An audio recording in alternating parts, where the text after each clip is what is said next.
उसका मैं संक्षेप में तुमसे वर्णन करूँगा, उसे तुम जानो।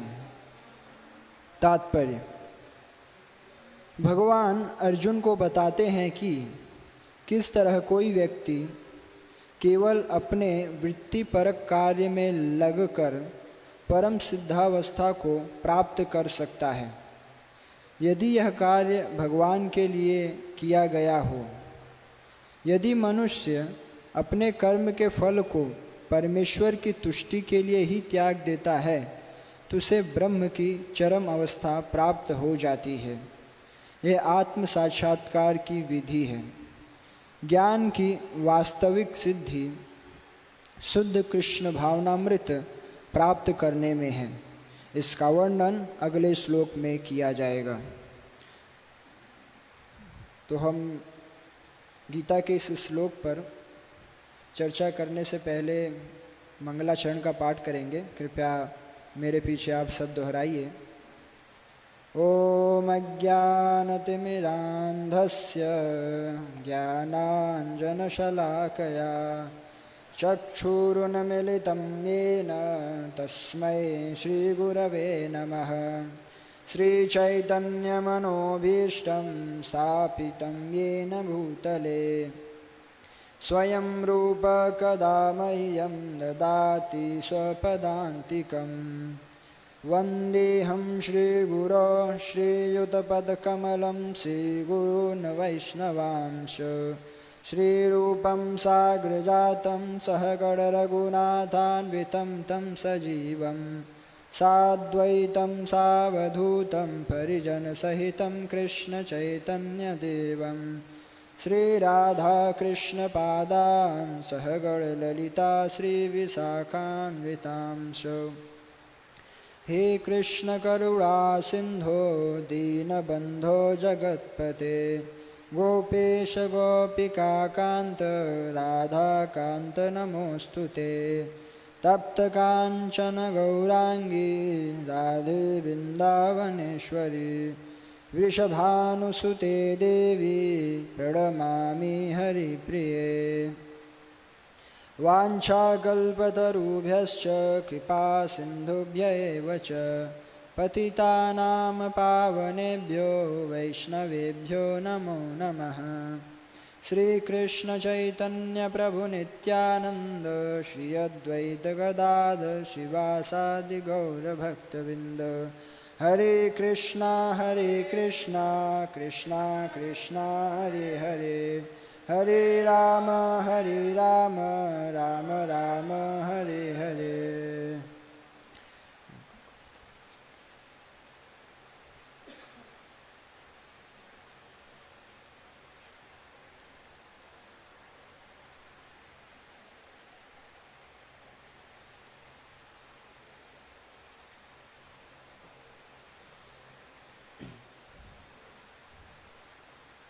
तो जैसा कि आप सब जानते हैं कि कृष्ण भावनामृत संघ अर्थात इस्कॉन में नित्य प्रतिदिन प्रातःकाल तथा सायंकाल वैदिक ग्रंथों का पाठ होता है।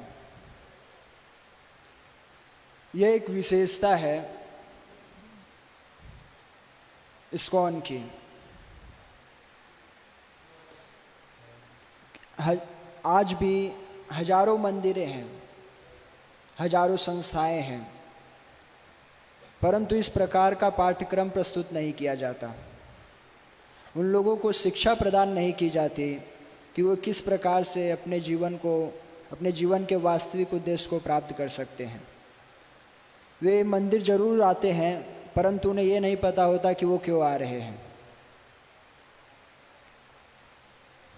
लोग सिनेमा घर जाते हैं, बाजार जाते हैं,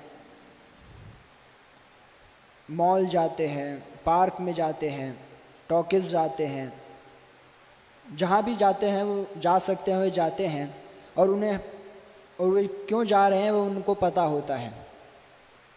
परंतु मंदिर ऐसा स्थान है कि वे आते तो हैं, लेकिन अधिकतर लोगों को ये पता नहीं होता कि वे मंदिर क्यों आ रहे हैं। और यही कारण होता है कि चलो जब तक एक बार आए, 2 बार आए। कुछ लोग का संकल्प होता है कि मैं हफ्ते में जाऊंगा, महीने में जाऊंगा, साल में जाऊंगा, या एक बार जन्माष्टमी में जाऊंगा। लेकिन चूंकि ना पता होने के कारण धीरे धीरे वो भी छोड़ देते हैं, क्योंकि उन्हें पता ही नहीं हम मंदिर क्यों जा रहे हैं। लेकिन चूंकि एक घूमने के लिए, मनोरंजन के लिए वे कभी कभी जाते हैं। हम ऐसा भी नहीं कह सकते कि लोगों को पता नहीं है, पता है, लेकिन जो वास्तविक उद्देश्य क्या है उसका ज्ञात नहीं है। साधारणतः लोग का यही मानना होता है कि धर्म के विधि विधान कुछ लाभ, कुछ अर्थ, कुछ पैसा प्राप्त करने के लिए हैं, इसीलिए लोग धर्म करते हैं। और इस धारणा को वो मानते हैं। और जब वे देखते हैं कि पैसे तो और भी तरीके से प्राप्त हो सकते हैं, इसके लिए इतनी सारी तपस्या वगैरह, किसी के आगे झुकना, मंदिर में जाना, प्रणाम करना, इसकी क्या आवश्यकता है, तो इस प्रकार से वो इसमें रुचि नहीं दिखाते हैं। लेकिन वास्तविकता में यह उद्देश्य नहीं है आध्यात्मिक जीवन बिताने का, किसी भी धर्म का, कि आपको कुछ पैसा मिल जाए, कुछ भोजन मिल जाए, कुछ अर्थ मिल जाए। इसका वास्तविक उद्देश्य न जानने के कारण ही क्या होता है कि लोग धर्म से धीरे धीरे विमुख हो जाते हैं। और हम यह स्थिति आज समाज में पूर्ण रूप से अनुभव कर सकते हैं कि किस प्रकार से धर्म की ग्लानि हो गई है। एक समय था कि भारत को विशेषतः इसी बात से जाना जाता था कि एक धर्म का स्थान है। भगवत गीता की शुरुआत भी यहीं से होती है, धर्म क्षेत्रे, वह भूमि जहाँ पे धर्म की उपज होती है। परंतु आज ऐसा नहीं है। कारण यही है, हालांकि धर्म का आडंबर तो दिखता है, लोग धर्म भी होगा, कर्म भी होगा, लोग धर्म का पालन तो करते हुए दिखते हैं, बहुत सारे मंदिर भी हैं, परंतु उनका उद्देश्य ना पता होने के कारण उसमें रुचिवत प्रयत्न नहीं होते हैं। तो इसी बात के लिए श्री प्रभुपाद जी ने इसको गहराई से समझा और जो भगवत गीता तथा भागवतम जैसे जो शास्त्र हैं उनको प्रस्तुत किया कि हमारे मंदिर सिर्फ दर्शन करने के लिए, भगवान के आगे आके भगवान को देखना और नेत्र व्यायाम, आँख की एक्सरसाइज, आई एक्सरसाइज करना नहीं है। चूंकि जो लोग सिर्फ इस तरीके से करते हैं तो भगवान को वास्तव में नहीं देख पाते हैं। तो प्रभुपाद ने एक उत्तम विधि दी कि किस प्रकार से भगवान को देखा जाए।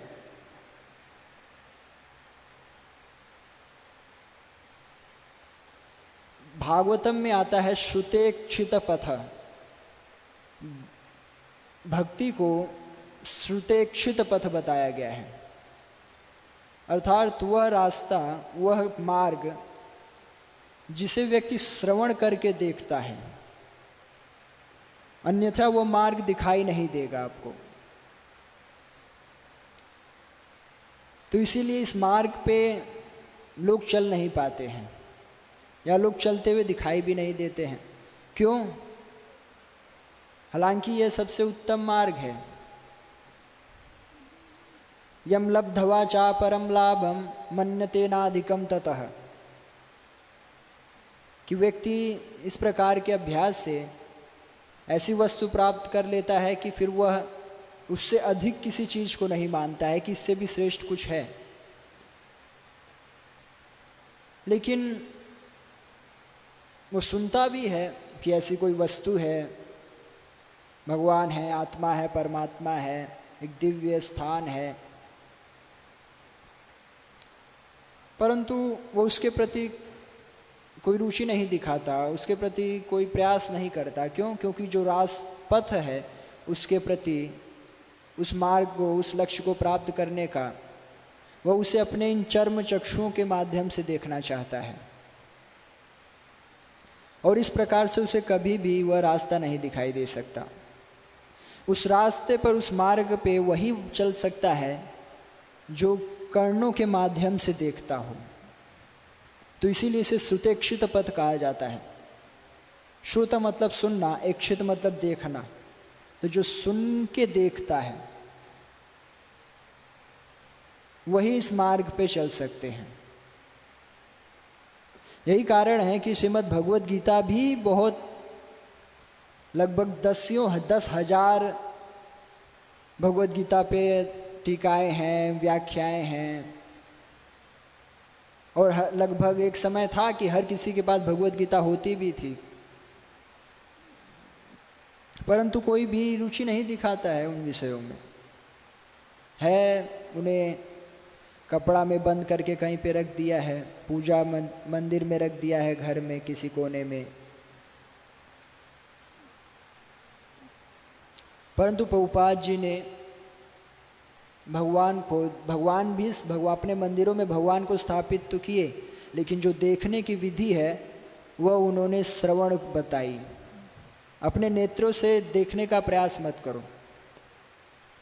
यही कारण है कि इस्कॉन संस्था कृष्ण भावनामृत संघ विशेष है कि यहाँ पे लोगों को श्रवण करने का मौका दिया जाता है, जिससे वे भगवान को वास्तविकता में देख सके, लक्ष्य कर सके। और जब कोई व्यक्ति किसी वास्तविकता में भगवान को देखता है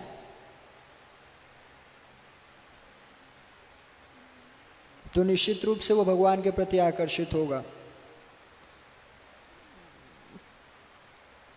क्योंकि भगवान नेत्रों के भी नेत्र हैं।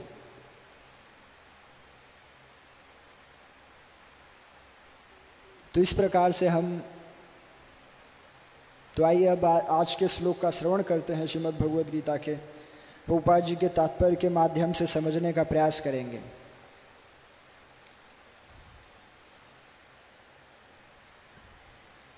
श्री प्रभुपाद लिख रहे हैं कि भगवान अर्जुन को बताते हैं कि किस तरह कोई व्यक्ति केवल अपने वृत्तिपरक कार्य में लगकर परम सिद्धावस्था को प्राप्त कर सकता है। कि किस प्रकार से व्यक्ति जो कार्य कर रहा है, वृत्तिपरक कार्य मतलब जो उसका स्वभाव है, जिस धंधे में वो लगा है, विशेषतः जिस रोजी रोटी हम कह सकते हैं जिसमें वो लगा हुआ है, जो इस शरीर का शरीर यात्रापि कौन्तेय न प्रसिद्धेद कर्मणः। भगवान ने कर्म की कोई बहुत बड़ी व्याख्या नहीं करी। भगवान ने साधारण बताया कि शरीर यात्रापि, कि शरीर यात्रा के लिए कर्म की जो हो हैं वो भी उन्हीं कोई कर्म करो अर्जुन तुम। तो इन कर्मों को करके भी कोई सिद्ध हो सकता है, अर्थात अपने जीवन के वास्तविक उद्देश्य को प्राप्त कर सकता है। सर्वप्रथम तो यही समझना मुश्किल हो जाता है कि सिद्धि अवस्था क्या है।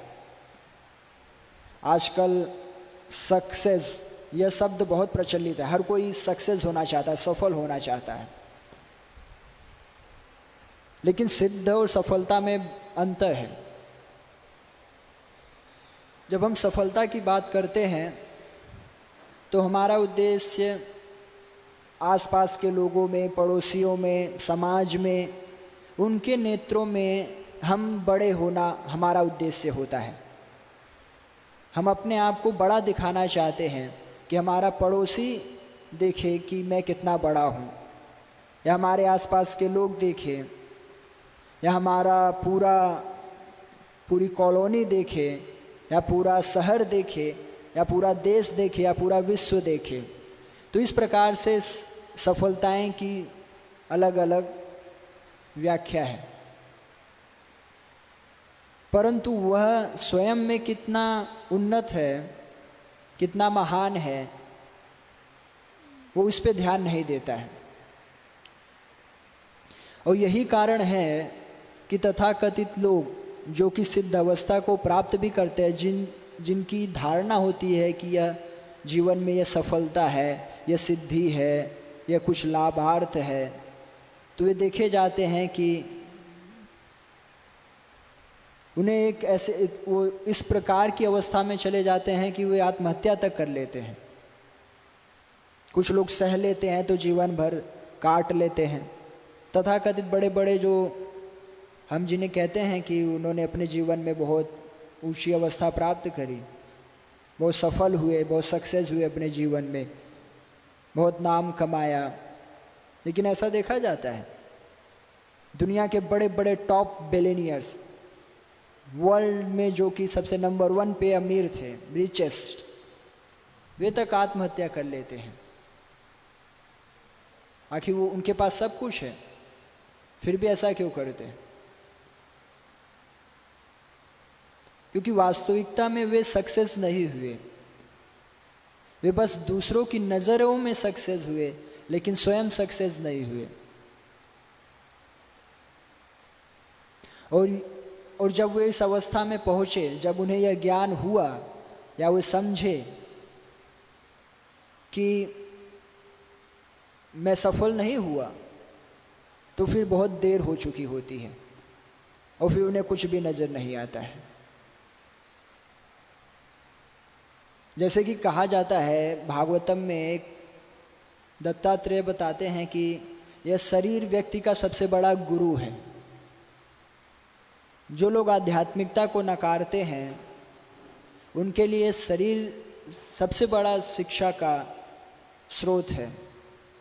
वो चाहे किसी की बात माने या ना माने, लेकिन एक समय ऐसा आता है कि उन्हें शरीर सब कुछ सिखा देता है।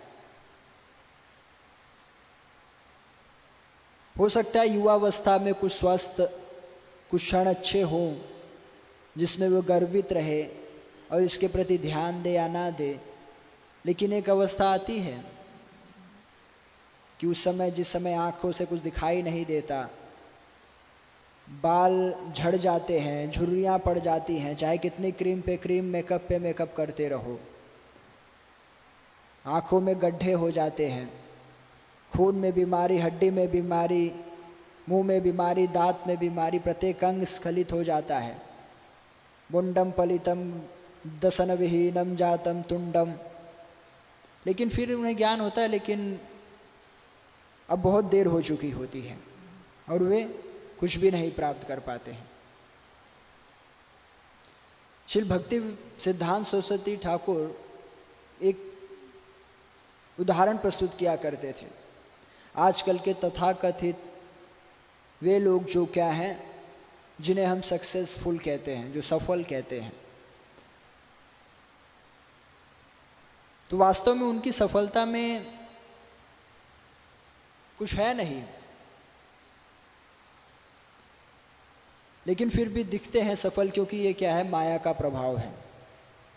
माया का अर्थ ही यही है, जो चीज़ नहीं है उसको सत्य प्रस्तुत करे कि वही है।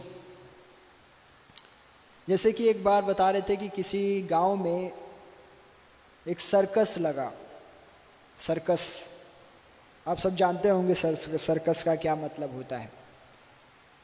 तो बहुत भीड़ जुटी वहाँ पे,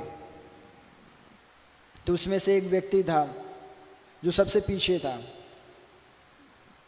तो वो कैसे भी करके, ब्लड झगड़ के, इधर उधर करके वहाँ पे पहुँच गया, और इतना टिकट खरीद के, परिश्रम करके, पैसा दे के।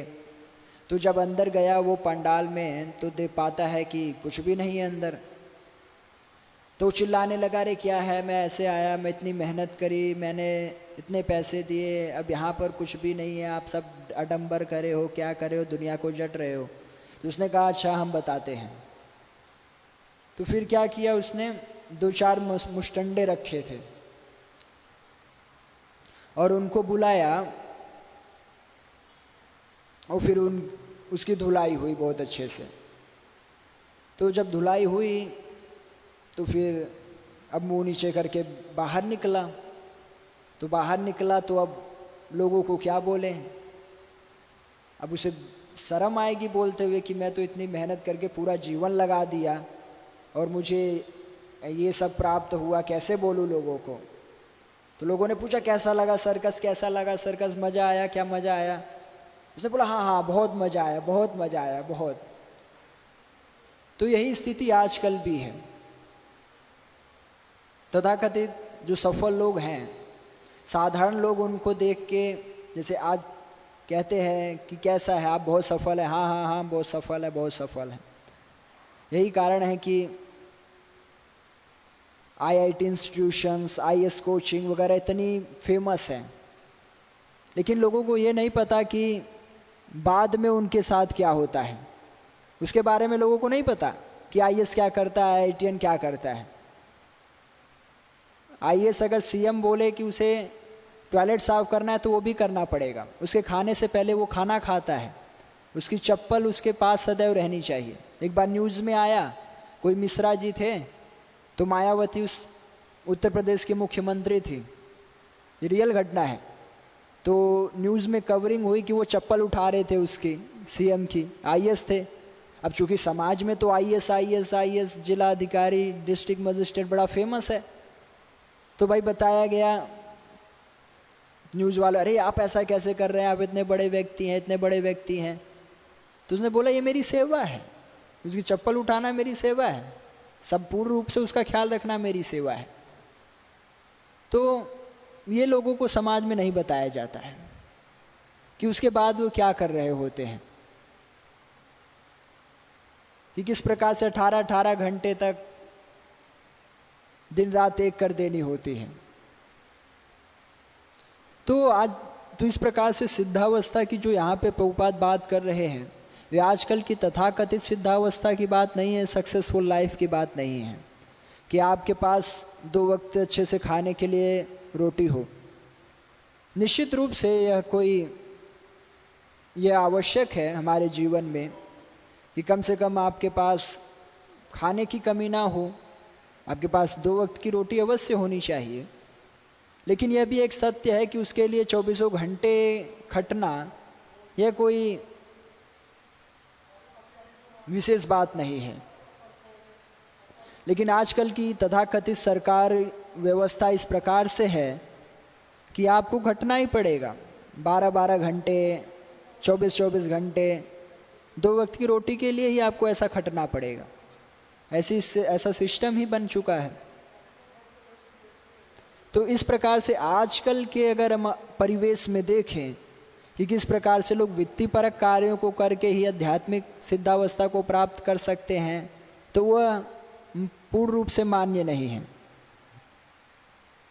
यहाँ पे जो वित्तीयपरक कार्य दिए गए हैं वो वर्णाश्रम के अनुसार बताए गए हैं, जो एक ऐसी व्यवस्था है जिसमें व्यक्ति को भरपूर समय मिलता है अपने आध्यात्मिक जीवन का निर्वाह करने का, और साथ ही साथ अपने शारीरिक जीवन को निर्वाह करने के लिए भी उसमें समय होता है कि वो कर्मों को करे। तो इस प्रकार से पहले व्यवस्था थी, सरकार उसका पालन भी करती थी, उसका ख्याल भी रखती थी कि किस प्रकार से लोगों के भौतिक जीवन तथा आध्यात्मिक जीवन दोनों की सुरक्षा हो सके। परंतु आजकल ऐसा नहीं है। आजकल आप वृत्तिपरक कार्यों को करें तो अब सोचें कि मुझे भगवत प्राप्ति हो जाए, यह संभव है। इसीलिए कलयुग का एक सबसे बड़ा गुण है, वो क्या है? परंतु फिर भी प्रभुपाद आगे बोलते हैं कि यदि यह कार्य भगवान के लिए किया गया कि आपके चाहे वृत्तिपरक कार्य चाहे कैसे भी हो सकता है कि वो पूर्ण समय हो, सब कुछ उसमें पूरा दिन आपका लग गया हो, लेकिन फिर भी अगर आप उसे भगवान की प्रसन्नता के लिए करते हैं तो वो आपको सिद्धि अवस्था कुछ प्रदान कर सकता है। अपनी तुष्टि के लिए नहीं। अगर वह कार्य कुछ रूप से भगवान की सेवा में जाता है तो आप क्या है, सिद्धावस्था प्राप्त कर सकते हैं। जैसे कि जिनके पुत्र हैं, पुत्रियां हैं, तो अब वो दिन रात परिश्रम करते हैं अपने पुत्रों का पालन करने के लिए, संतानों का पालन करने के लिए। लेकिन अगर तथा किसी भी प्रकार से वे अपनी संतानों को कृष्ण भावनामृत के लिए प्रयास करते हैं, और अगर ऐसा होता भी है तो निश्चित रूप से उनके जो समस्त कार्य कर्म हैं वे भगवान के लिए हुए, उनका जो समय हुआ। तो इस प्रकार से ये एक विधि है जिसे समझना पड़ेगा। तो यहाँ पे हालांकि हो सकता है कि प्रत्यक्ष रूप से दिखे कि मैं आध्यात्मिक कार्य में नहीं लगा हूँ, लेकिन फिर भी व्यक्ति कुछ विधियाँ हैं जिन्हें वे सीख सकता है और उन कार्यों को भी इस प्रकार से कर सकता है कि वे भगवान की सेवा बन सकती हैं। इसी बात को यहाँ पर कहा गया है कि वृत्तिपरक कार्यों में लगकर भी वह सिद्धि अवस्था को प्राप्त कर सकता है यदि यह कार्य भगवान के लिए किया गया हो। हालांकि साधारण रूप से साधारणतः दिख सकता है कि यह कार्य भी सामान्य ही है। जैसे कि श्रीमद् भगवद गीता में भगवान बताते हैं कि योगः कर्मसु कौशलम, कि एक कौशल का अर्थ होता है आर्ट, स्किल, कि कर्म योग भी, बुद्धि योग भी, अगर आप इस कौशल को जानते हो, उस आर्ट को जानते हो, तो उसको भी आप भगवान की सेवा में सेवा बना सकते हो। इसलिए इस विधि को सीखना चाहिए, साधुओं से पूछना चाहिए, साथ जो उस विधि में लगे हुए हैं, कि किस प्रकार से उनके वे जो कार्य कर रहे हैं अपने लिए, अपने परिवार के लिए, पुत्रों के लिए, समाज के लिए। समाज की तो बात छोड़ दो, आजकल समाज पे कौन ध्यान देता है, स्वयं के लिए ही। तो वे भी भगवान की सेवा बन सकते हैं अगर वो उस कौशल को, उस आर्ट को सीख ले तो। हालांकि लग सकता है कि वह भी वही कार्य कर रहा है और दूसरा व्यक्ति भी वही कार्य कर रहा है, लेकिन अगर इस कौशल को सीख लिया जाए तो इससे बहुत लाभ हो सकता है।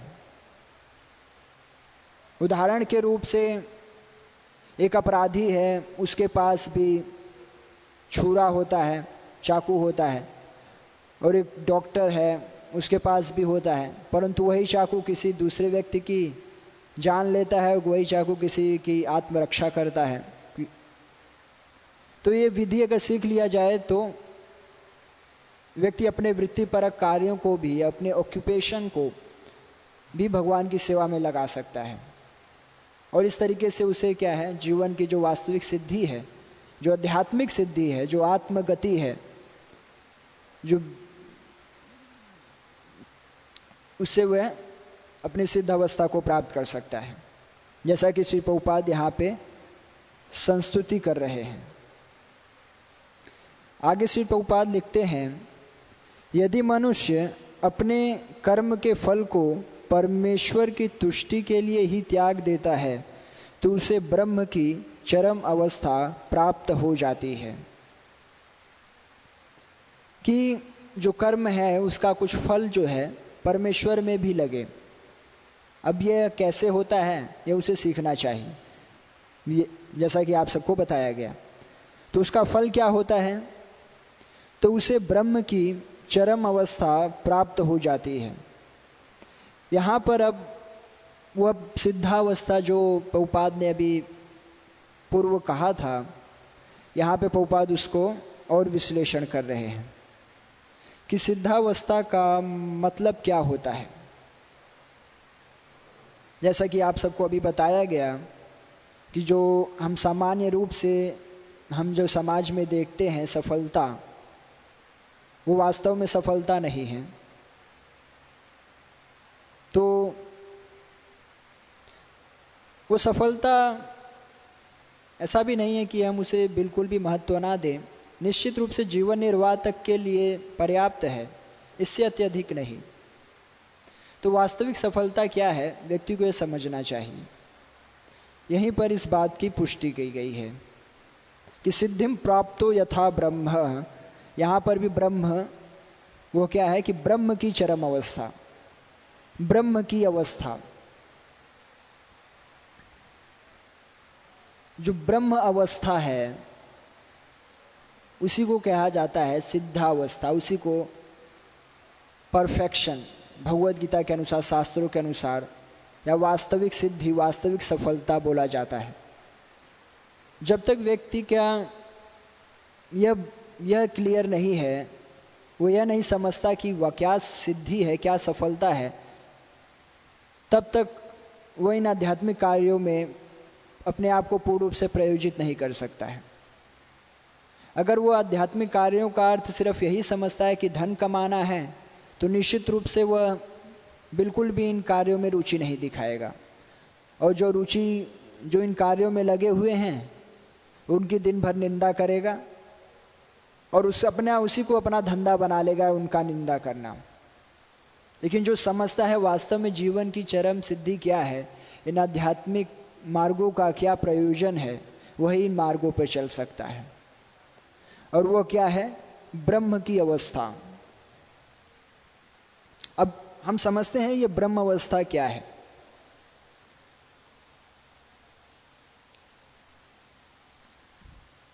जब सुखदेव गोस्वामी जब श्रीमद् भागवतम का सुखदेव गोस्वामी पाठ करने के लिए श्री परीक्षित महाराज के समक्ष उपस्थित हुए, तो यहाँ पे बड़ा ही सुंदर से सुखदेव गोस्वामी के व्यक्तित्व की परिभाषा करते हैं श्री सूत गोस्वामी। तो एक बहुत महत्वपूर्ण शब्द उनके लिए प्रयुक्त करते हैं कि निज लाभ तुष्टो, कि ये निज लाभ से संतुष्ट थे, तुष्ट थे, और अलक्ष्यलिंगो अवधूत वेशः, वे अवधूत वेश में थे। अवधूत वेश करने का अर्थ है कि एक पागल धागल के समान थे। साधारण हम जो देखते हैं समाज में कि तन पे उनके कोई वस्त्र नहीं था, बाल बड़े बड़े थे, ऐसे ही चल रहे थे, कहीं कोई ध्यान नहीं था। तो एक तरीके से कहा जाए कि उनके पास कुछ भी नहीं था, उस अवस्था में थे, परंतु फिर भी वे बहुत ही सब तुष्ट थे, संतुष्ट थे। क्यों? क्योंकि उन्होंने निज लाभ को प्राप्त, उन्हें एक बहुत बड़ा प्रॉफिट था उनके पास, उन्होंने बहुत ही उत्तम वस्तु प्राप्त कर रखी थी। और वो क्या था? वो था निज। निज मतलब होता है स्वयं, या निज मतलब अपने, जो उनके हैं। तो वही निज जो है उसी को शास्त्रों में ब्रह्म भी बोला जाता है, स्वयं को। तो जब व्यक्ति जो स्वयं को जब प्राप्त कर लेता है, जो ब्रह्म है या स्वयं श्री कृष्ण है, जो अपने हैं, तो फिर क्या है? वो पूर्ण संतुष्ट हो जाता है। उसी को कहा जाता है पूर्ण सफलता। फिर उसे दुनिया की कोई भी वस्तु की आवश्यकता नहीं होती है, वो पूर्ण संतुष्ट है। वही क्या है? चरम अवस्था है, निज लाभ तुष्ट।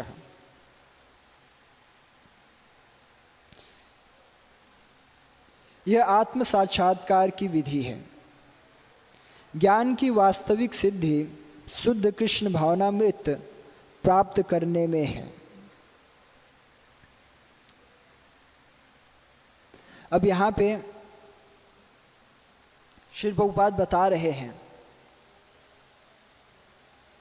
कि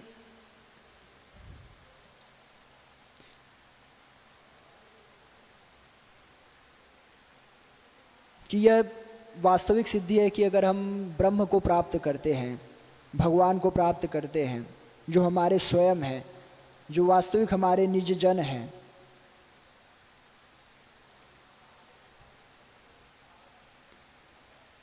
तो इसको क्या कहते हैं? सिद्धावस्था, चरम अवस्था कहते हैं, परफेक्शन, पाथ ऑफ परफेक्शन कहते हैं।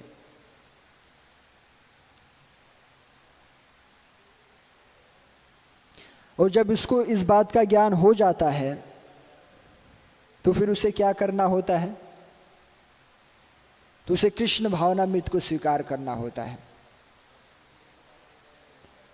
और अगर वो इसको स्वीकार कर लेता है तभी यह माना जाता है कि उसका ज्ञान, कि वह क्या करना चाहिए, क्या नहीं करना चाहिए, क्या वास्तविक सफलता है, क्या सफलता नहीं है, यह उससे क्या है, सिद्धि प्रदान कर सकता है, उसके जीवन में कुछ महत्व दे सकता है। वही है कृष्ण भावनामृत। तो अब यहाँ पे तात्पर्य समाप्त होता है। और मैं प्रभु जी से आग्रह करता हूँ कि वे इस पर कुछ विचार विमर्श करें। मेरी बुद्धि से तो पूर्ण रूप से समझ में नहीं आया। प्रभु जी मुझे भी कुछ इसे शिक्षा प्रदान करें इस श्लोक से, जिससे मैं वास्तविक में लाभान्वित हो सकूं।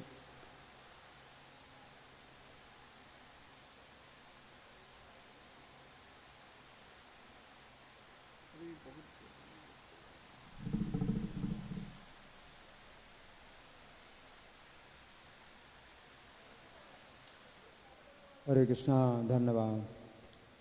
तो आज के श्लोक में जो भगवान कह रहे हैं, सिद्धिम प्राप्तो यथा ब्रह्म, तो सिद्धिम प्राप्तो यानी सिद्धि को प्राप्त हुआ। तो पिछले श्लोक में भगवान ने बताया था क्या सिद्धि नैष्कर्म सिद्धिम परमाम संन्यासेनाधिगच्छति। नैष्कर्म की जो परम सिद्धि है तो संन्यास से प्राप्त करता है। तो उसी के संबंध में अब भगवान कह रहे हैं कि संन्यास की विधि से कोई व्यक्ति नैष्कर्म सिद्धि प्राप्त करता है और नैष्कर्म सिद्धि के द्वारा वो ब्रह्म की प्राप्ति करती है, ब्रह्म की प्राप्ति करता है। तो पिछले श्लोक में भगवान ने संन्यास का तत्व शुरू किया। इसके पहले त्याग का तत्व था। श्लोक संख्या 4 से श्लोक संख्या 48 तक भगवान ने त्याग के तत्व का वर्णन किया, जो 45 श्लोकों में था। और अब भगवान संन्यास के तत्व का वर्णन कर रहे हैं, जो केवल 7 श्लोकों में है। 49 से लेकर 55 तक के 7 श्लोक संन्यास के तत्व का वर्णन कर रहे हैं भगवान। और अब यहाँ पर भगवान कह रहे हैं कि समासेन निबोध है, यानी संक्षेप में तुम जानो। तो संक्षेप में भगवान क्या कह रहे हैं? संन्यास की जो विधि है उसको भगवान संक्षेप में बताना चाह रहे हैं अर्जुन को। क्यों? क्योंकि संन्यास की जो विधि है ये बहुत कठिन है और त्याग की विधि सरल है। तो त्याग की विधि में भगवान ने 45 श्लोक का जो है वर्णन किया और संन्यास की विधि में केवल 7 श्लोकों में वर्णन कर रहे हैं। तो भगवान के समासेन एव कौन्ते, कि समास यानी केवल संक्षेप में ही तुम जान लो। यहाँ निबोध का मतलब है जानो। तो यहाँ पर भगवान सुनने की बात नहीं कर रहे हैं कि तुम सुनो, बल्कि कह रहे हैं जानो। तो जानने का मतलब है कि तुम केवल इसको जानना ही है, इसमें तुम्हें कुछ करने की आवश्यकता नहीं है, इसका पालन करने की आवश्यकता नहीं है।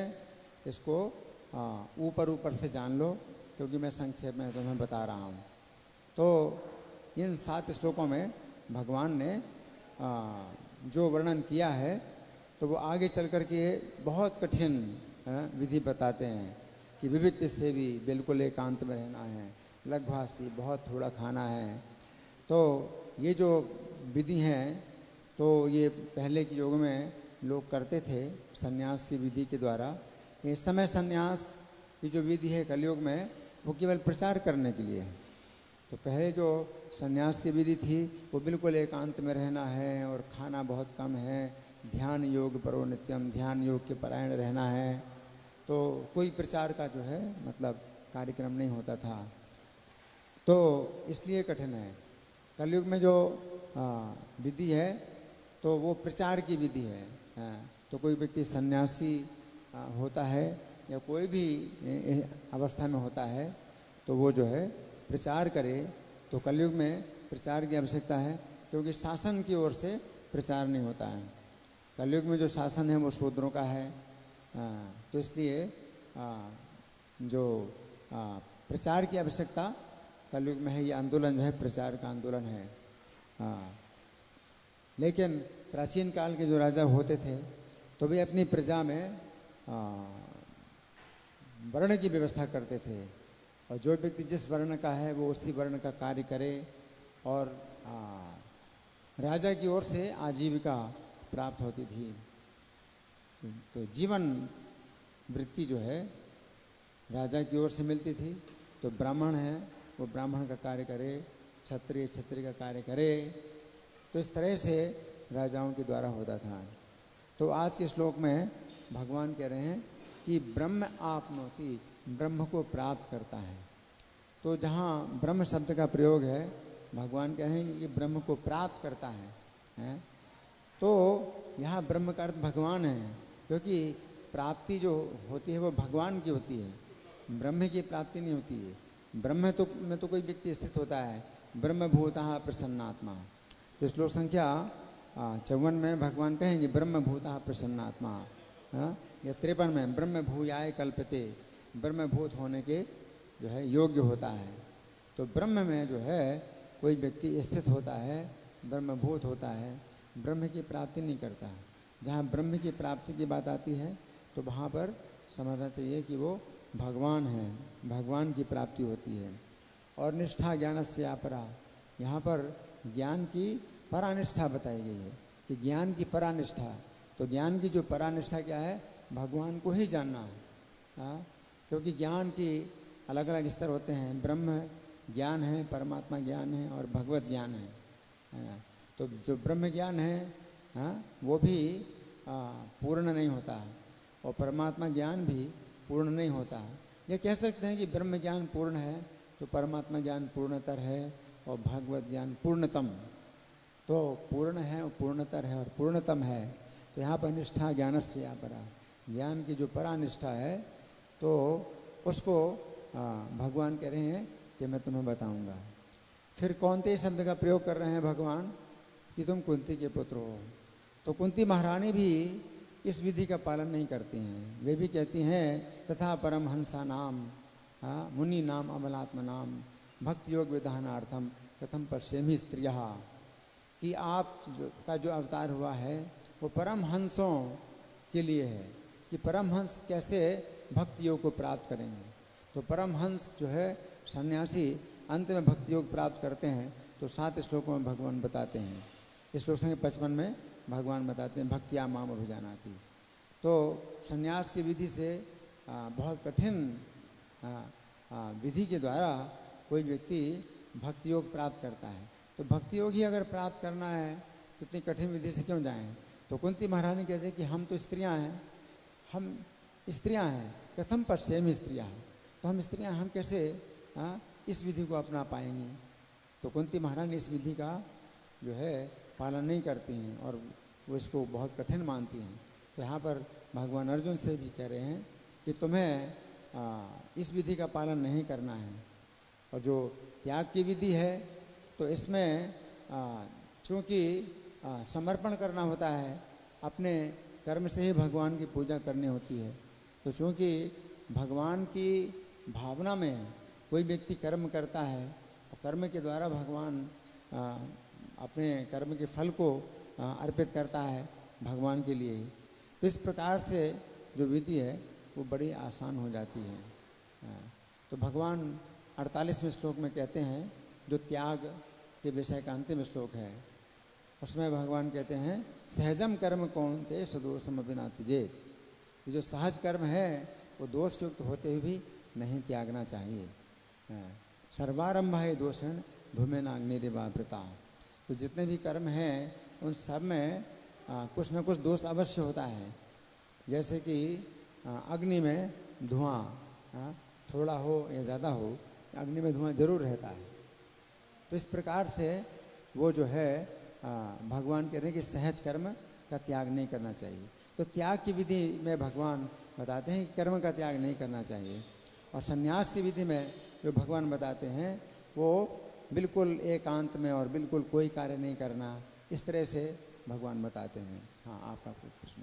ये सहजम कर्म का अर्थ क्या जन्म से संबंधित कर्म से तो हाँ, नहीं है? सहजम कर्म, सहजम का मतलब है कि जो साथ ही साथ जन्मा है, तो हमारे शरीर के साथ ही साथ जन्मा है, वो सहज कर्म है।